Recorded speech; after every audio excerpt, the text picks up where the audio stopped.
Good day, viewers. You are welcome. A function must give one output per input. In this video, we are given a functional equations where we have f of x squared minus 2x plus 1 equals minus x plus 1. And what is f of x? I quoted that a function must give one output per input. And how do we get this? So it's very simple. As let's say we consider the solution from here. The domain of this, which is x squared minus 2x plus 1, if I write it out, x squared minus 2x plus 1. This is the same thing as when we have x minus 1 raised to the power of 2. But how do we get this? If I compare this with a squared minus 2 multiplied by a multiplied by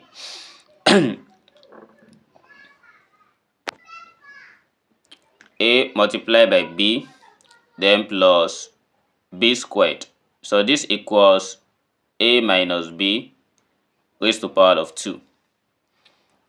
If our a is x and b equals 1, so this is what we are going to get. But how do we get this 1 here? So just like by multiplying 2 by 1, so we get this. Now after getting this, so let's try and replace the function again by f of x minus 1 raised to the power of 2 equals minus x plus 1. The input and the output. Then the next step, we are going to rename the variables this x minus 1. By renaming this x minus 1 squared, if I let it to be t equals x minus 1 raised to the power 2. And the function changed to f of t equals minus x plus 1. But wait, so this still contradicts. This is t and this is x. And the input and the output must not contradict each other. So therefore, if we come back to where we rename x minus 1 squared to be t, we are going to make this x the subject of the formula. And if we try to do that, we are going to observe that here is an issue with t. That is, x takes two values of which is plus or minus. So we must be careful of how to define the function very well. So when we take the square root of both sides, we are going to have x having two values, which will make us to define the function in a very reasonable manner. Then let's try to make it. So here we are going to have x minus 1 equals plus or minus the square root of t. And we take this minus 1 to this side. So we have x equals 1 plus or minus the square root of t. So after getting this, we are going to substitute back into f of t equals minus x plus 1. But we go for when x equals 1 plus root t and when x equals 1 minus root t. So now let's compute f of t. So in the first one, suppose our x equals 1 plus root t.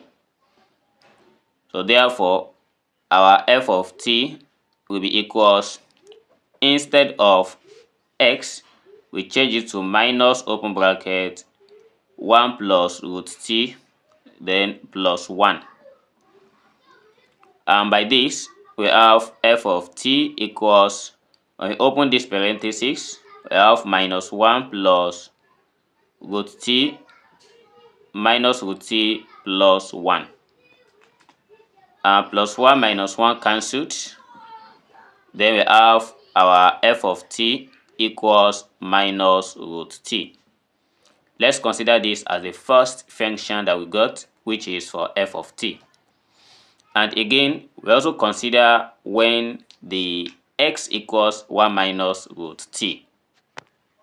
If x equals 1 minus root t, we are going to have f of t equals minus open bracket 1 minus root t plus 1.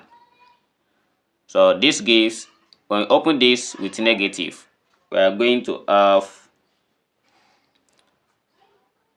minus 1 plus root t plus 1. And here we have minus 1 plus 1 cancelled, so we have only root t for f of t. So we try to build this together. So we have the first one as f of t equals minus root t, and the second one is f of t equals plus root t. I mentioned something earlier that a function, when given one output, one input, it must have one output. But here we have two different outputs. One is taking negative and one is taking positive. So at this point, we need to make a t a well-defined, f of t a well-defined functions. So what to do is, if you try to plug in some values here in f of t equals minus root t, we can see that for every t greater than or equals to 0, so this satisfies this function. Negative does not allow, because the function is defined based on the real number. And also looking at this, we are going to see that t is also greater than or equals 0. So negative does not allow in the second as well. So therefore, after knowing these two, then the domain of these two functions is given as, so we start from 0 and then we keep going upward. So therefore, the 0 is a closed interval here. Then to as many as number that we might have. So we can have 1, 2, 3, and any number that we have after 0. So that is the meaning of these two brackets, the close bracket and the open bracket.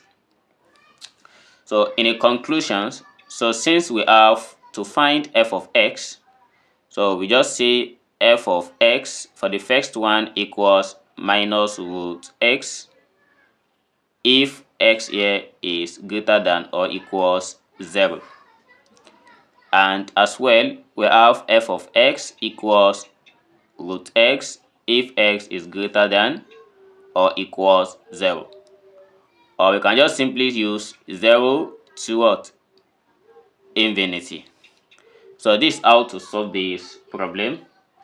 I hope you learned something today. Thanks for watching, and we can drop our answer in the comment box. See you in the next video.